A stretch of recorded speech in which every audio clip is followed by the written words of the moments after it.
Good morning students. आज के हम इस वीडियो में पढ़ेंगे क्लास 10 के चैप्टर नंबर 5। चैप्टर नंबर 5 है समांतर श्रेणी।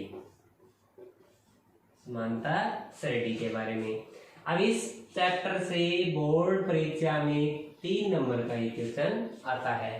अब उसके बारे में हम अध्ययन करेंगे क्या है इसमें। सबसे पहले बता देता हूँ, समांतर श्रेणी इसका अर्थ क्या हुआ कि समान अंतर वाली श्रेणी।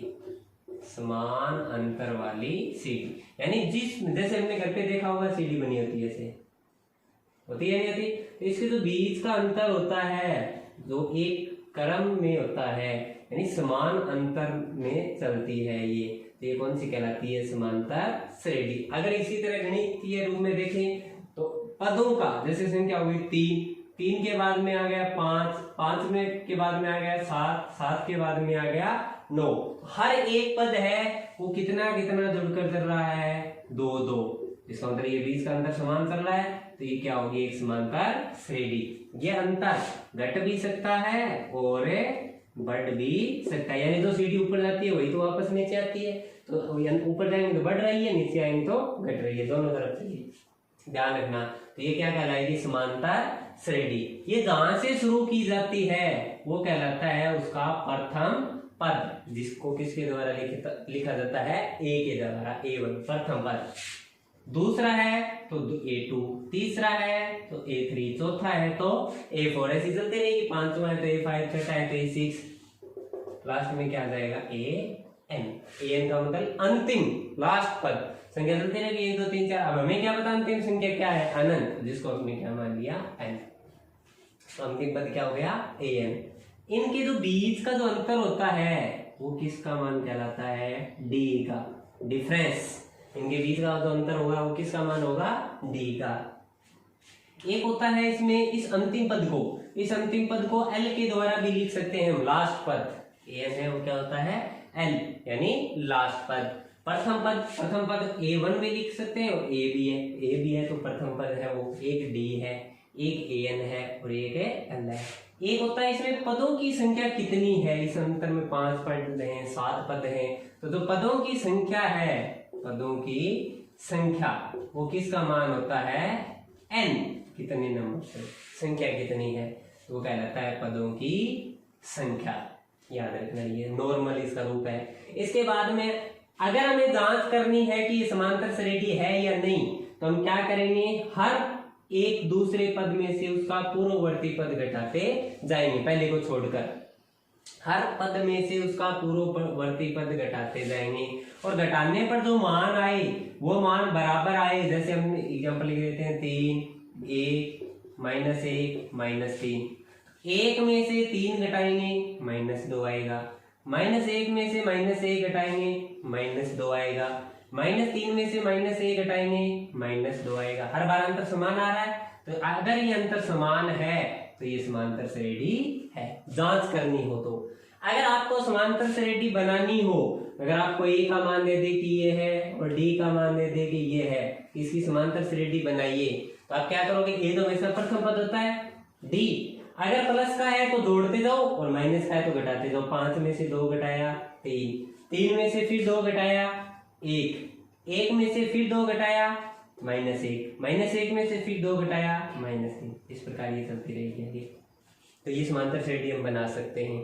जांच करनी है तो हर दूसरे पद में से उसका पूर्ववर्ती पद घटाते जाओ, पहले को छोड़कर। अगर वो बराबर आ रहे हैं तो समांतर श्रेणी है, वरना नहीं है। अगर किसी समांतर श्रेणी में जैसे 4 पद दे दिया और अब आपको पूछ लिया कि 5वां पद लिखिए, छठा क्रम से उसी के क्रम में पूछ ले, तो जो भी लास्ट पद आया हुआ है चौथा है उसमें D जोड़ दो, 5वां आ जाएगा। अगर 7 पद दे रखे हैं और 8वां पूछ लिया तो 7वें में D जोड़ दो, कौन सा पद आ जाएगा? 8वां पद आ जाएगा। ये तो इसका नॉर्मल है जो 5.1 में इस तरीके के क्वेश्चन है। अब अगर हम बात करें 5.2 है 5.3 की, तो उसमें 3 सूत्र हैं। 3 सूत्र कौन से हैं? एक तो है अनवा पद ज्ञात करने का। अनवा का मतलब आपको 4 पद देकर डायरेक्ट पूछ लिया कि 81वां पद बताइए, 25वां पद बताइए, वो अनवा पद कहलाता है, वो ज्ञात करने का। एक है कि समांतर श्रेणी में दे दे कि इतने पद हैं तो उसमें पदों का योगफल ज्ञात करने का, पदों का योगफल ज्ञात करने का। एक है कि अंतिम से, अंतिम मतलब लास्ट से शुरू कर कर चौथा पद बताइए, पांचवा पद बताइए, छठा पद बताइए, वो ज्ञात करने का। आज हम इसमें अध्ययन करते हैं अनुमा पद ज्ञात करने का, यानी 25वां 17वां ऐसे पूछ ले तो अगर आपको दे दे जैसे कुछ, पहले अनुमा पद ज्ञात करने का सूत्र क्या होता है वो बता देता हूं। अनुमा पद ज्ञात करने का सूत्र होता है a plus n minus 1 d, a plus n minus 1 d। अब ये आपको पता है ये a क्या होगा, a होता है कौन सा पद, प्रथम पद। n क्या है, दिए गए पदों की संख्या है, और d क्या है, उनके बीच का अंतर है, d क्या है, उनके बीच का अंतर है। तो अब हम इस सूत्र के द्वारा कैसे कोई मान ज्ञात किया जाता है उसके लिए हम एक क्वेश्चन ले लेते हैं। जैसे सबसे पहले तो अगर आपको समांतर श्रेणी दे दे, समांतर श्रेणी दे दे बनी बनाई, कैसे, जैसे आपको समांतर श्रेणी दे दी कि -7, -4, -1, -7, -4, -1 और फिर आपको दे दिया 3 और फिर आपको दे दिया 6। तो बताओ समांतर श्रेणी है या नहीं। पहले तो देखते ही पता चल जाना चाहिए कि माइनस से मान गया है प्लस की तरफ बढ़ रहा है, कितना कितना बढ़ रहा है, -7 में 3 जोड़ा -4 हो गया, -4 में फिर 3 जोड़ा -1 हो गया। तो क्या -1 में 3 जोड़ेंगे तो 3 आ जाएगा, नहीं आएगा। -1 में 3 जोड़ने पर कितना आएगा, 2, और फिर 2 में 3 जोड़ने पर कितना आएगा, 5। तो सबसे पहले तो आपको देखो, ये तो सिर्फ जांच के लिए है कि समांतर श्रेणी है या नहीं। अगर आपको क्वेश्चन में दिया हुआ है तो ऐसे आएगा कि दी गई समांतर श्रेणी, दी गई समांतर, समझ लो दी गई है कि समांतर श्रेणी है, तो इस बात का आपको ध्यान रखते हुए चलना है। अब इसके आगे ऐसे लिखिए डैश डैश डैश और ऐसे दे दिया, कौन सा पद है, 19 कि समांतर श्रेणी का कौन सा पद ज्ञात कीजिए, 19वां। तो सबसे पहले आपको पहचान करनी है कि इसका प्रथम पद, और कोष्टक में प्रथम पद को क्या लिखते हैं, a, कौन सा है, -7। फिर आपको देखना है सारो अंतर, सारो सारो का अर्थ होता है सभी का, मतलब सभी का अंतर समान है, तभी तो ये समांतर श्रेणी है। तो सारो अंतर d का मान कितना है, यानी हर बार कितना कितना जुड़ रहा है, 3। फिर हमें लिखना है पदों की संख्या, पदों की संख्या यानी n का मान, यानी इसमें कितने पद हैं, कहां तक चलिए ये 19वां, तो मतलब 19 पद तो है ही, इसमें n का मान क्या हो गया, 19। अब एक और बचता है अंतिम पद, और अंतिम पद क्या होता है, an, जिसका मान हमें ज्ञात है करना। 4 ही बातें ध्यान रखना है, ये 4 में से कोई एक बात पूछेगा, 4 में से कोई एक बात पूछी जाएगी कि प्रथम पद ज्ञात कीजिए तो ये तीनों दिए हुए मिलेंगे, कि बीच का अंतर ज्ञात कीजिए तो ये तीनों मिलेंगे, कि n का मान ज्ञात कीजिए तो ये तीनों होंगे, अंतिम पद पूछा है तो ये तीनों, कोई 4 में से 3 मान मिलेंगे तो आपको ज्ञात करना है।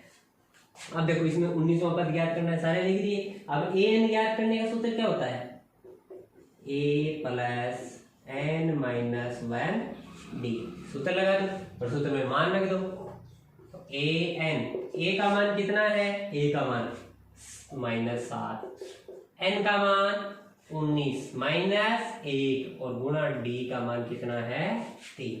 सरल कर लो, -7 का -7, 19 में से 1 घटाएंगे 18, और 18 को 3 से गुणा करेंगे कितना आ जाएगा, 54। एक संख्या माइनस की है, एक संख्या प्लस की है, जो बड़ी संख्या प्लस वाले में से माइनस वाली घटा देंगे, तो 54 में से 7 घटाएंगे तो पीछे कितना बचेगा, 47। 47 आएगा किसका, प्लस का। तो जो 19वां पद है वो क्या होगा, इसका 47 होगा। ये इसका आंसर आ गया। तो आपको ध्यान रखना है समांतर श्रेणी के जो भी क्वेश्चन आए, एक तो अनुपद ज्ञात करने का है और एक है योगफल से संबंधित बात, उसमें यही चारों आएंगे। योगफल में भी आपको याद रखना है ए क्या है, डी क्या है, एन क्या है और ए एन क्या है। अगर आपको ये क्रम से याद है, प्रथम पद, ये सार्वंतर होता है, ये पदों की संख्या, तो सूत्र तो यही है। ये इसमें 3 मान होंगे, तो आपको ज्ञात है करना है। मान रखो और सरल कर लो। धन्यवाद।